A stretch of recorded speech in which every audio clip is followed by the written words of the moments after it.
their insight on this matchup. Thank you, gentlemen. And the first thing I want to talk about, as we saw on the screen at the end of that game, Dom, big hug to Peter there. Obviously very excited, one, about winning the game, but you have to guess that a lot of that is coming from securing yet another smite, because that was, in a sense, their downfall against Cloud9. You know, he had the opportunity to secure a smite there, didn't get it, cost him the game. Here, in this series, 3. 1 contested that he secured, and 2 that he has stolen. And there's a lot that goes into smiting. I mean, I Will Dominate said after the series to Cloud9 that he feels like he let his team down because he loves to pride himself on his smiting ability. There's actually a very similar thing that happened in both of these cases where there was a missed Nunu secure on Baron. So when I Will Dominate did it against Cloud9, he got his Consume Smite off, but Cloud9 had stopped damage, so therefore Consume Smite was not enough damage to kill it. You can see Dominate right there, really pumped about that Smite steal because he got it this time. What happened to the Team Impulse Smite? We checked it multiple times here. Yeah, verified and verified again. Because it was pretty crazy. First off, there's double Smite for that team, and there's Consume. Couple things to keep in mind, though. It is a rank 1 Consume. 400 so it's damage. only doing 400 true damage. Rush actually was consuming the Baron early because they were trying to burst it down, just like we saw Impact use his Smite early. But all those spells were up by the time they did it again. Rush got his Consume Smite off, but that only did about 1,100 damage. Baron had 1,500 left. Impact did not Smite in that case. So whatever number they had chosen to burst Baron at did not happen. Impact didn't Smite it. It's actually really tricky to coordinate double Smite with Consume. I was just about to say, it's a very interesting case study in coordination between these teams, and Impulse being a younger team. When you compare them to the likes of Cloud9, where we spoke to Meteos, and Meteos said, I am so confident in my team stopping hitting Baron when I tell them to, knowing that it will not go below 1,500 health if I tell them not to put it below 1,500 health, and therefore we can secure it. Here, there was obviously some kind of miscommunication that the number that they had agreed on, or maybe they never agreed on a number, that the smites didn't go off. Yeah, and it's the 3rd time in 2 weeks they've lost Baron with double Smite, which is ridiculous. They aren't picking the numbers properly, or they're not trusting each other to do so, because honestly, the way I like to do it is you have to pick a somewhat conservative number, because Baron jumps around in health like crazy. Sometimes you'll see it at 2,500. Next frame, it'll be at 1,800. So pick a number where you have double Smite and a Consume. It has to be like 1,800, because anything above that number, they can't, but anything below that number, they can secure 100% and the enemy won't be able to steal. If they picked 1,800, the instant they both see it, which will happen at the same time, they press all their abilities and they would have it. For the most part. But even with that, there's still a cast time on Consume. It's not super simple. There are still many variables that you can't necessarily account for 100%, but there are ways to tip the scales in your favor. There's a whole other game. Right. There was a whole game before that. Now let's get into that. Phoenix got an early lead here with that pickup kill on Impact, as well as the solo out in the mid lane. Xiao was still farming well, though. So when we look at that matchup, and we've talked about it a ton today, and I realize that I don't want to belabor it too much. I don't want to dock Xiao too hard for his play in this game early, because it wasn't his choice to give a first blood. Yeah, LeBlanc versus Ahri is a tricky matchup, because Ahri has good enough base damages that she can very easily go like Abyssal Scepter early, which is what happened there. We even saw at IM Katowice, the WE mid laner would go Abyssal Athenes in every game and was unkillable on Ahri. You add to the fact that Xiao gave up first blood, and because Ahri built so magic resist heavy, Xiao had 1 target to kill in that game, and it was a Sivir who had a spell shield.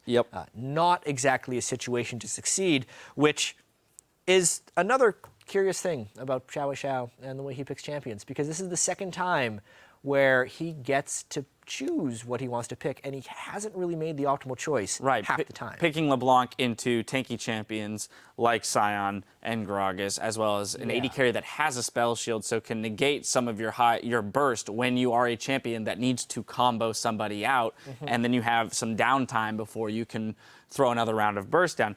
And where I kind of want to look next into this game is, and compliment at the same time, Team Liquid on how they played out the fights and recognizing where their power was. Yeah, they had a really good mid-game team fight at the Dragon area, which was even a fight where Xiao actually did well.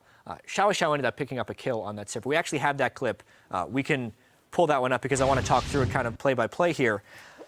Team Liquid starts the Dragon because they feel like they are much stronger, and Ari also has flank positioning. So as you can see, Impulse will want to contest this one. Xiao is pretty far away. With this fight, it's mainly about the tank line and Team Liquid being able to zone control properly, as well as Phoenix not having any genuine threat on him. He can go straight to the back line because the tanks are providing so much zone control in the middle.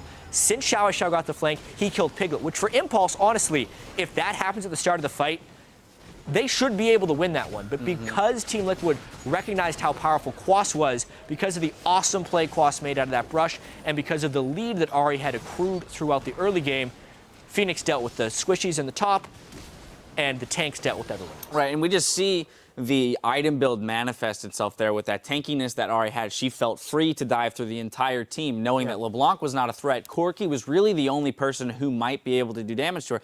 But since he was zoned out with the Nautilus ult, it was essentially a 1v1 in the backline.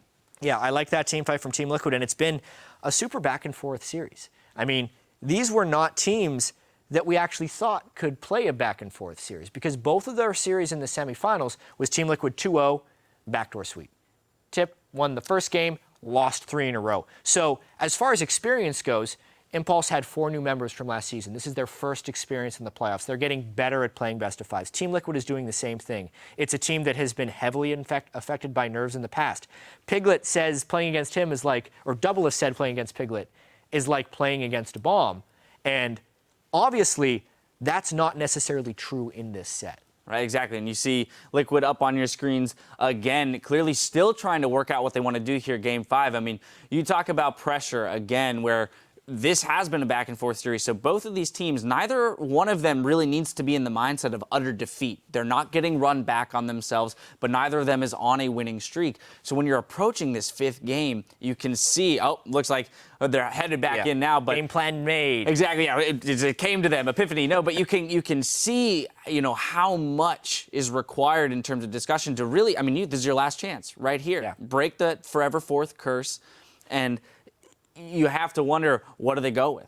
When you talk about Piglet being a ticking time bomb, are they going to go with that Vayne, Twitch, try and get him to the late game? Or are they going to go with the utility-based Sivir here that's been working for him if they let, you know, Phoenix get ahead and beat the carry? The tank team worked very well for them since they controlled the Sivir pick and could move the tanks around the map. This time, we do switch back to the pick ban sides we had on Game 1, where Impulse will have blue side and Team Liquid will get the last pick. So it now changes. It's been all about whether Xiao picks the right thing or fumbles his last pick.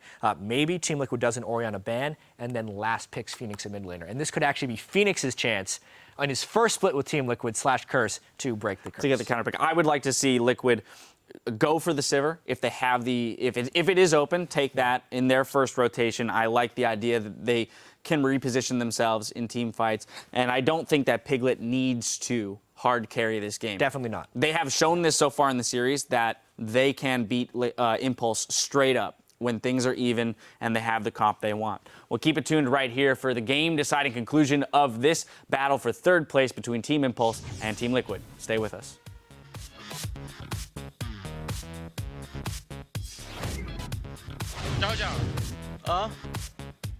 You only sleep 4 hours? 5 hours. 5?